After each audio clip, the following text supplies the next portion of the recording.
नमस्कार, capital TV के खास शो यूपी का दंगल में आपके साथ में फरहाद सिद्दीकी। अपने शो यूपी का दंगल में हम हर रोज आपको बताते हैं उत्तर प्रदेश की सियासत में क्या कुछ चल रहा है। और आज आपको बताएंगे मोदी कैबिनेट के बड़े फेरबदल की बात। जहां मोदी कैबिनेट से कई चेहरों को हटा दिया गया, तो वहीं मंत्रिमंडल विस्तार में यूपी पर सबसे ज्यादा जोर देते हुए 7 मंत्री बनाए गए, जिनमें अनुप्रिया पटेल, कौशल किशोर, सत्यपाल सिंह बघेल, भानु प्रताप सिंह वर्मा, राज्यसभा सांसद BL वर्मा और खीरी से सांसद अजय मिश्र के साथ महाराजगंज से सांसद पंकज चौधरी मंत्री बनाए गए। और इसी पर बात करने के लिए आज हमारे साथ स्टूडियो में मौजूद हैं कैपिटल टीवी के editor in chief doctor Manish Kumar. Doctor साहब, बहुत बहुत स्वागत है आपका। धन्यवाद। डॉक्टर साहब, कल ही हम इस पर चर्चा कर रहे थे। कल तक की अगर बात करें 4 से 5 लोगों के नाम सामने आ रहे थे, लेकिन आज 7 लोगों को उत्तर प्रदेश से मंत्री बना दिया गया। कैसे देखा जाए? देखिए, ये तो मंत्रिमंडल में जिस हिसाब से उत्तर प्रदेश को भागीदारी दी गई है, जिन नए चेहरों को, जिनके बारे में देश की जनता पहले सभी नाम नहीं सुनी होगी, लेकिन प्रधानमंत्री मोदी ने चुन चुन के जो कह सकते हैं ना हीरो को निकाला है।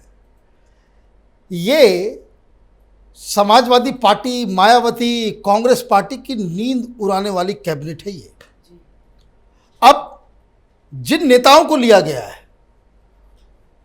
उसके बारे में, उनके बैकग्राउंड के बारे में और उनके समर्थन के बारे में जरा समझना जरूरी है।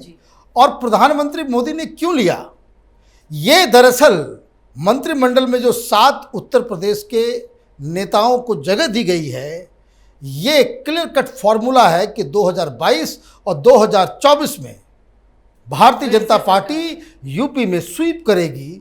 उसी के डिजाइन के तहत ये सारी तब्दीलियां की गई। बहुत सारे नाम आ रहे थे। वरुण गांधी का नाम था, वरुण गांधी का नाम कट गया।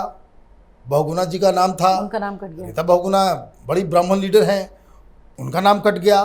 और भी कई सारे नाम थे, सब नाम कट गया। ऐसे लोगों को लिया गया जिसमें 4-5 नाम तो वाकई चौंकाने वाले, किसी बात तक नहीं हुई जी। लेकिन ये बताता है कि आप किस तरीके से, वो कहानी है ना महाभारत की, कि अर्जुन जो निशाना लगाता है तो वो मछली की आंख ही देखता है। तो प्रधानमंत्री मोदी ने सीधे सीधे इसको कह सकते हैं कि जो कास्ट इक्वेशन है, जो उसको पॉलिटिकल साइंस में लोग कहते हैं सोशल इंजीनियरिंग है, वो उन्होंने की है। अब जैसे, और मैं आपको बता दूं, अब ये निषाद, ये राजभर अपनी डुगडुगी बजाते रह जाए, वो कुछ नहीं हो पाएगा। और इनफैक्ट इस बदलाव के बाद से राजभर, वो आम आदमी पार्टी हो या फिर ओवैसी हो या फिर समाजवादी पार्टी हो, उनके साथ ये निगोशिएट करने लायक भी नहीं बचे हैं। क्योंकि ये जो तमाम, ये जो निषाद और राजभर, ये छोटी छोटी कास्ट पार्टीज जो है, अब आपने क्या किया, इनके पैरेलल एक दूसरा उसी कास्ट से आपने एक लीडर खड़ा कर दिया और केंद्रीय मंत्री बना दिया। ये तो मंत्री बनने के लिए इधर उधर घूम रहे थे, ब्लैकमेलिंग कर रहे थे। आपने कहा कि अच्छा, सीधी उंगली से नहीं मानोगे, लो भाई, तुम्हारी कद को हम छोटा कर देते हैं तुम्हारे समर्थन के अंदर। तो अब जो देखिए, जैसे अनुप्रिया पटेल है, ओबीसी है। अब ओबीसी वोटर्स जो है कुछ नाराज चल रहे थे लॉकडाउन वगैरह की वजह से, तो अब वो सब मान जाएंगे, आ जाएंगे, बिल्कुल आएंगे, आना ही पड़ेगा। दूसरा, अवध क्षेत्र से कौशल किशोर, ये SC हैं। तो एक तो प्रोपेगेंडा चल रहा था ना भाई जी, कि भाई लड़ना किससे है, लड़ना है मायावती से, वो प्योर एक दलित पार्टी है। लड़ना किससे है, समाजवादी पार्टी से। अखिलेश यादव प्योर एक ओबीसी पार्टी है। यादवों के साथ साथ अगर ओबीसी का समर्थन मिलता है तो समाजवादी पार्टी जीत जाती है। मुसलमानों का वोट और ओबीसी का वोट, यादव के अलावा 3-4 जो इस तरह के कास्ट हैं, उनके वोट मिल जाते हैं, समाजवादी पार्टी की स्थिति सुधर जाती है। ये सारे वोट छिटक के भारतीय जनता पार्टी में आ जाते हैं, समाजवादी पार्टी ढप से नीचे रह जाती है। ये प्लेन एंड सिंपल है। तो आपने SC से भी दिया, ओबीसी से भी दिया, अभी 2 हुए हैं। अब अगला नंबर देखिए किसका है। अगला नंबर है रोहिला खंड से BL वर्मा साहब को बनाया गया है, ये भी ओबीसी। अब आप कहाँ से ये जो आप सारे लूप होल जो है आप बंद कर रहे हैं अपने दिल्ली में बैठे बैठे अपने मंत्रिमंडल को बदल के। सब अलग अलग कास्ट के हैं, सब समर्थन जो है वो साथ में आएगा, सबका साथ में। आपके पास किसी भी कास्ट के अंदर एक केंद्रीय मंत्री हो, वो आप समझिए कि उस पूरे राज्य में वो कितना वो बूस्ट मिल जाता है। हाँ। अभी समय है, अब ये 6 महीने तो अपना अलग अलग डिस्ट्रिक्ट में जाकर के अपने कास्ट के साथ के लोगों के साथ वो मीटिंग कर लेंगे, मामला खत्म हो जाएगा। इनको यही दायित्व दिया जाएगा जी। तो भाई आप मंत्री बन गए हैं तो अब यही अब जरा सा जो है इनको। सप्ताह में 3 दिन जो है अपने फील्ड में रहिए, अपने समर्थकों अपने कास्ट लीडर्स जो है हर जगह जाकर के रीच आउट कीजिए और बातचीत कीजिए। तो एक राजभर और इस तरह के जो दूसरे लीडर हैं जो मंत्री बनने के लिए लाल बत्ती पाने के लिए इधर उधर घूम रहे थे, लोग उसको तरजीह देंगे या इसे तरजीह देंगे? 5 आदमी का काम करा देना है, 5 मुसीबत में फंसे लोगों की मदद कर पहुंचा देनी है, जय जयकार होना चालू हो जाएगा। तो ये तो आप देखिए। अब अगला नंबर, ये आगरा से एसपी बघेल साहब हैं, ये भी एससी, चुन चुन के ओबीसी एससी पर ज्यादा फोकस रहा है, सिर्फ एससी और ओबीसी के ऊपर फोकस रखा गया है। और अजय मिश्र टेनी हैं, ये खीरी से हैं, और बुंदेलखंड से भानु प्रताप सिंह वर्मा, उनको भी ये भी एससी हैं, और पूर्वांचल के पंकज चौधरी ये ओबीसी से आते हैं। पूरा जिसको कह सकते हैं सारे लूप होल्स ये साथ के साथ जो है वो बंद हो गए। अब ऐसा नहीं है कि ये फॉर्मूला क्या है, इसको भी समझना जरूरी। ये तो यहां हो गया।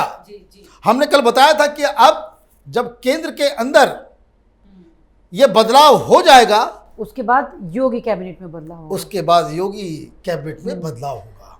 अब जब वहां बदलाव होगा तो वहां पे ये जो नाराज ब्राह्मण वोट है, ये राजपूत हैं, बाकी के जो नाराज हैं उनको मनाने उनको वहां पे मंत्रालय adjust दिया किया जाएगा और बहुत सारे लोगों को वहां से निकाला जाएगा। जो जितने भी माने डिस्टर्बिंग एलिमेंट्स हैं, जो तमाशा कर रहे थे, लेटर लिख रहे थे योगी जी के खिलाफ, बहुत सारे मंत्री पीछे पीछे जो काम कर रहे थे, अब उन लोगों को साइड लाइन किया जाएगा। और तो ये पूरी प्लानिंग के साथ किया गया एक पॉलिटिकल डिसीजन है। इसमें ज़्यादातर लोग यंग भी हैं और इन लोगों से अपेक्षा है। आप देखिए किस तरह की तस्वीरें आई। ये सारे के सारे 43 जो जिन लोगों ने शपथ लिया, उसके पहले प्रधानमंत्री मोदी ने इन लोगों की क्लास लगाई, बताया। कुछ इन्फॉर्मेशन ये है कि उस दौरान जो है प्रधानमंत्री ने साफ साफ उनके दायित्व के बारे में बताया, और तो और ये भी बताया कि किस तरीके से आपके पास सेलिब्रेट करने का टाइम नहीं है। हाँ।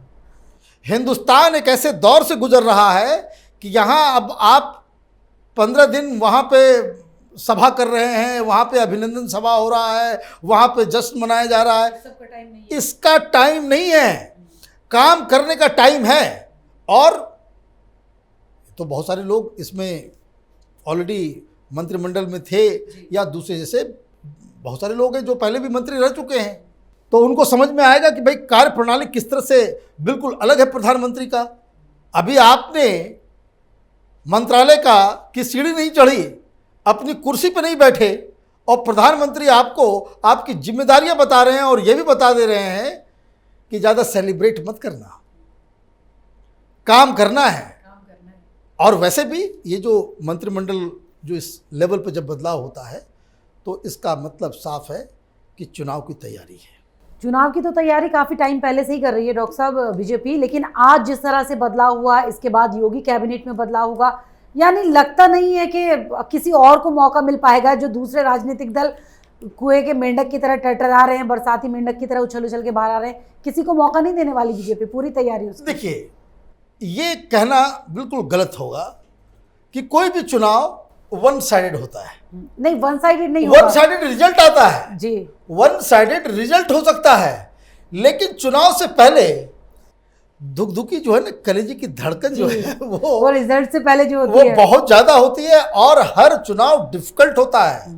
अभी मेरे इस चीज को आप याद रखिएगा, अभी ऐसा लग रहा है कि मायावती बिल्कुल डेड हो गई है, समाजवादी पार्टी पता नहीं क्या कर रही है, कांग्रेस पार्टी तो बिल्कुल सुसुप्ता अवस्था में पड़ी हुई है, लेकिन प्रियंका निकालेंगे वाड्रा। लोग भी अपने-अपने पद से। लेकिन जैसे जैसे समय आगे बढ़ता जाएगा वैसे-वैसे आप कुछ तो देखेंगे करेंगे। कि कंपटीशन जो है वो टफ होता चला टफ हो जाएगा। जाएगा। और कौन कह रहा था भाई, हम लोग तो इस बात के माने चश्मदीद हैं। बंगाल में कैसा लग रहा था कि बिल्कुल टफ सिचुएशन है, भारतीय जनता पार्टी जीत भी सकती है, ममता बनर्जी की हालत खराब है। रिजल्ट देखिए वन साइडेड है, वन साइडेड है। We could not see it. क्यों नहीं देख पाए? क्योंकि चुनाव का चरित्र ही ऐसा होता है कि जब बहुत ही कांटे की टक्कर होती है तो उस टक्कर में आपको ये समझना बड़ा ही मुश्किल पड़ जाता है कि पब्लिक क्या सोच रही है। और इसलिए कोई आदमी ये कहता है कि भाई किसी के लिए कोई भी चुनाव केक वॉक है, वो नहीं होता। लोकसभा चुनाव पिछली बार 2019 में बीजेपी की सीटें बढ़ गई। किसी सेफोलॉजिस्ट ने, किसी सर्वे ने, किसी एग्जिट पोल ने बताया? नहीं बताया, लेकिन वो हो गया। चुनाव के समय ऐसा भी लग रहा था कि मोदी हार भी सकते हैं। जिस तरीके से प्रचार प्रसार हो रहा था कि भाई डिमोनेटाइजेशन, लोगों की लंबी लाइनें और ये और वो 10 तरह की चीज़ें हो रही थी, लेकिन रिजल्ट वन साइडेड आ गया। 2014 में तो कोई ये इमेजिन भी नहीं किया था कि भारतीय जनता पार्टी बहुमत भी लेके आ सकती है, मोदी प्रधानमंत्री भी बन सकते हैं, लेकिन हुआ। तो हर पॉलिटिकल पार्टी अपने हिसाब से चुनाव की तैयारी तो करती है, लेकिन कोई भी चुनाव इजी नहीं होता, कोई केक वॉक नहीं होता। ये क्रिकेट के मैच की जैसे है। 2-3 ओवर अगर आपने गड़बड़ कर दी, 2-3 विकेट आपके चटक गए, तो टीम कितना भी कमजोर हो वो आपके सर के ऊपर चढ़ के आपको मैच हरा देगा। नहीं, अभी से रणनीति तो बहुत अच्छी बना रही है और अगर इसी रणनीति के साथ इसी तरह से काम करते रहे तो कामयाबी तो मिल ही जाएगी। डॉक्टर साहब चलिए, बहुत बहुत शुक्रिया धन्यवाद इस कार्यक्रम में जुड़ने के लिए। आबादी के लिहाज से देश के सबसे बड़े सूबे उत्तर प्रदेश में अगले साल यानी 2022 में विधानसभा चुनाव होने हैं। सत्ताधारी पार्टी बीजेपी ने इसके लिए काफी पहले से ही तैयारियां शुरू कर दी थी और अब जिस तरह से मोदी मंत्रिमंडल के विस्तार में यूपी पर सबसे ज्यादा जोर दिया गया, उससे साफ जाहिर है कि तैयारियां बीजेपी की पूरी हैं। तो अगर आपको हमारा प्रोग्राम पसंद आया तो इसे लाइक करें, शेयर करें और उत्तर प्रदेश चुनाव से जुड़ी हर खबर को जानने के लिए कैपिटल टीवी के साथ साथ कैपिटल टीवी उत्तर प्रदेश को सब्सक्राइब करना न भूलें।